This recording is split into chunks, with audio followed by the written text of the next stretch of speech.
Bismillahirrahmanirrahim. Assalamualaikum warahmatullahi wabarakatuh. Di video kali ini admin ingin kembali berbagi informasi terbaru seputar seleksi P3K guru di tahun 2021 maupun 2022. Di mana di sini admin mendapatkan informasi yang baru saja rilis hari ini, teman-teman ya. Ini disampaikan oleh Pak Dirjen GTK Kemendikbudristek buat rekan-rekan guru yang dinyatakan lulus passing grade namun tidak mendapatkan formasi. Jadi buat rekan-rekan yang lagi menonton video ini, silahkan disimak videonya hingga akhir. Jangan di-skip agar tidak salah dalam memahami informasi yang admin sampaikan.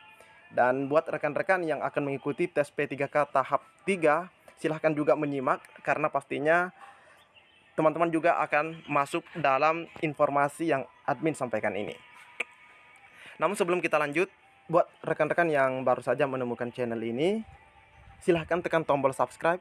Jangan lupa aktifkan lonceng notifikasinya agar rekan-rekan tidak ketinggalan dengan info-info terbaru setiap harinya dari channel ini.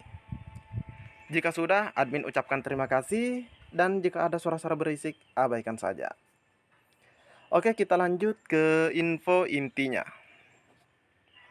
Sebagaimana dikutip dari gpnn.com, info terbaru soal kuota P3K 2022, peluang guru honorer makin besar.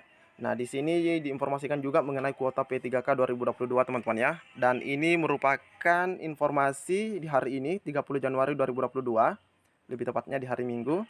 Dan di sini kita juga bisa lihat ada hasil screenshot dari hasil pertemuan melalui Zoom meeting, teman-teman ya. Ini ada Pak Dirjen dan ada Prof Nunu. Nah, di keterangan foto pun kita bisa melihat Dirjen GTK Kemendikbudristek Iwan Sahril, Sesdikjen GTK Nunu Suryani menggelar pertemuan via Zoom bersama pendiri FHNK 2I pada 26 Januari 2022. Foto tangkapan layar FHNK 2I dari gpnn.com. Nah, untuk gpnn.com. Nah, di sini ini hasil dari Zoom meeting 26 Januari, teman-teman ya. Nah, kita bisa lihat Ketua DPP Forum Honorer Non Kategori 2 Indonesia atau FHNK 2I Raden Sutopo Yuwono menyampaikan hasil pertemuan terbatas dengan dua pejabat Kemendikbudristek pada 26 Januari 2022. Jadi itu hasil Zoom, teman-teman ya, pada 26 Januari kemarin. Dirjen Guru Tenaga Kependidikan atau GTK Kemendikbudristek Iwan Sahril, Sekretaris Ditjen GTK Kemendikbudristek Ibu Nunu Suryani dalam pertemuan via Zoom dengan pengurus inti FHNK 2 terungkap soal kuota P3K 2022. Jadi terungkap juga masalah kuota P3K 2022. Kami sangat berterima kasih kepada Dirjen GTK yang menyampaikan untuk kuota P3K 2022 sudah diperjuangkan 740.000, kata Sutopo kepada gpnn.com. Jadi kuota di 2022 itu yang dimasukkan begitu, yang diusulkan adalah 740.000, teman-teman ya.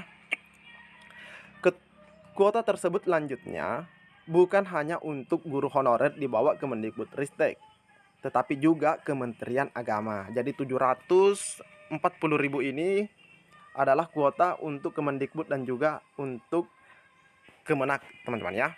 Karena kita tahu bahwa di Kemenak itu baru yang K2 ikut tes, teman-teman ya. Baru K2 yang ikut tes. Yang non K2 itu belum bisa diberikan akses untuk ikut. Yang menggembirakan lagi, nah ini, yang menggembirakan lagi, menurut Sutopo, Kemendikbudristek menjamin honorer yang lulus passing grade tetapi tidak mendapat formasi langsung diangkat begitu formasi dibuka.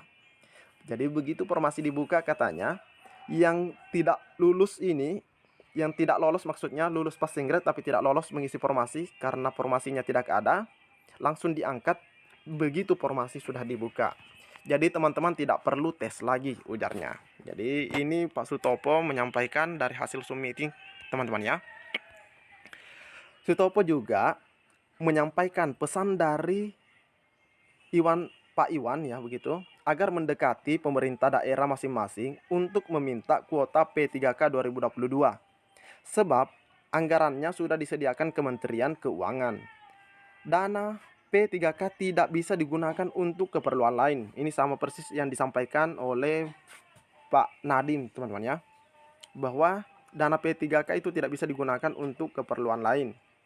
Dalam pertemuan terbatas, kami sempat meminta modul untuk guru honorer non K2 PAI.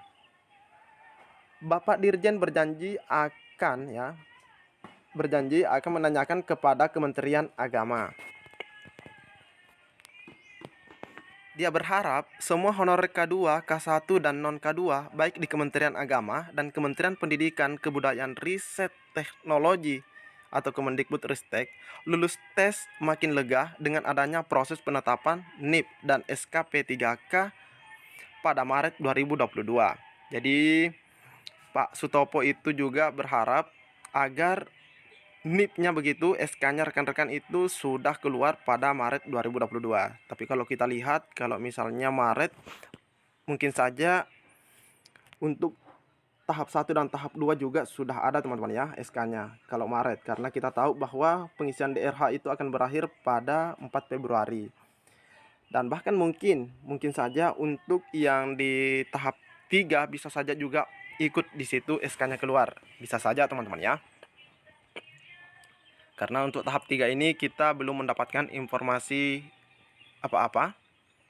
Begitu juga honorer non K2 guru kelas, mata pelajaran, dan pendidikan agama Islam, baik di SD, SMP, SMA, atau SMK negeri yang sudah lulus tes P3K tahap 1 dan 2, tetapi belum mendapat formasi, bisa makin tenang.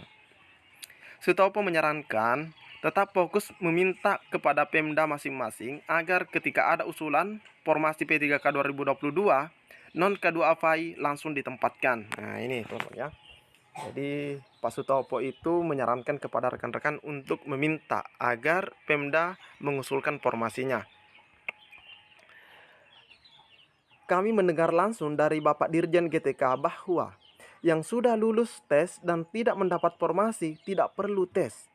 Kuota P3K sebanyak 740.000 kuota 2022 sudah termasuk untuk guru agama, pungkas Sutopo. Jadi Pak Sutopo di sini intinya mengutip kembali teman-teman ya, menyampaikan kembali apa yang disampaikan oleh Pak Dirjen pada saat mereka melakukan meeting atau Zoom meeting teman-teman ya, bahwa yang diusulkan itu kuotanya 740.000 dan jika 740.000 itu sudah masuk dan guru-guru yang lulus passing grade namun tidak ada formasi itu langsung mengisi formasi dan tidak perlu tes. Jadi intinya seperti itu teman-teman ya.